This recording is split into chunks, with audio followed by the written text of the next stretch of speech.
Hi అండి, అందరికీ నమస్కారం. ఈరోజు స్పైసీ చికెన్ కర్రీ చేసుకుందాం తెలంగాణ స్టైల్లో. ముందుగా దీనికి కావాల్సింది ఉల్లిపాయలు, 2 పచ్చిమిర్చి, కరివేపాకు. 1 కిలో చికెన్ తీసుకున్నానండి, బాగా కడిగి పెట్టుకున్న చికెన్.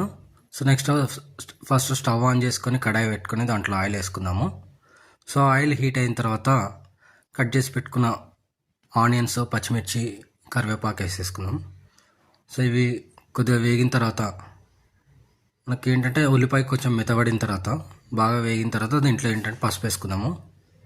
పసుపు వేసుకొని నెక్స్ట్ ఒక 2 స్పూన్లు అల్లం వెల్లిగడ్డ పేస్ట్ వేసుకుందాం. అల్లం వెల్లిగడ్డ పేస్ట్ ఏంటంటే ఫ్రెష్గా దంచుకుంటే బాగుంటుందండి. కూర టేస్ట్ మొత్తం అల్లం వెల్లిగడ్డ పేస్ట్లోనే ఉంటుంది, దాన్ని మంచిగా వేయించడం బట్టి. సో ఇది ఏంటంటే మాడిపోకుండా, పచ్చివాసన లేకుండా మంచిగా ఫ్రై చేసుకుందాము. సో చూసారు కదా, మంచిగా ఫ్రై అయిన తర్వాత ఇప్పుడు మనం కడిగి పెట్టుకున్న చికెన్ వేసేసుకుందాము.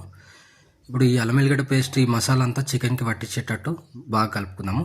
ఒక 1 మినిట్ ఏంటంటే హై ఫ్లేమ్ మీద పెట్టుకుందాము. దాని తర్వాత మూత పెట్టుకొని మీడియం ఫ్లేమ్ మీద వాటర్ అంతా పోయేదాకా ఉడికించుకుందాం. చూడండి, వాటర్ అంతా తగ్గిపోయింది. మూత పెట్టి ఒక 5-10 నిమిషాలు.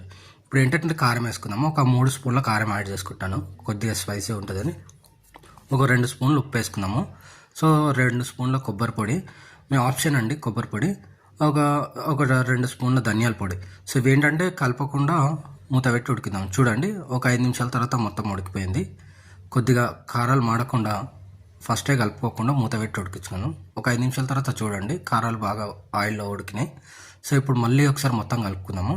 మీకు ఈ స్టేజ్లో గ్రేవీ కావాలంటే ఈ స్టేజ్లో కొద్దిగా వాటర్ యాడ్ చేసుకోవచ్చు, నేను యాడ్ చేయట్లేదు. చూడండి, మూత పెట్టుకొని ఉడికించుకుందాము. ఆయిల్ అంతా సపరేట్ పైకి తేలింది కదా. చూడండి, ఒకసారి మళ్ళీ కలుపుకుందాం. కారాలు మాడకుండా మధ్య కలుపుకుంటుండండి.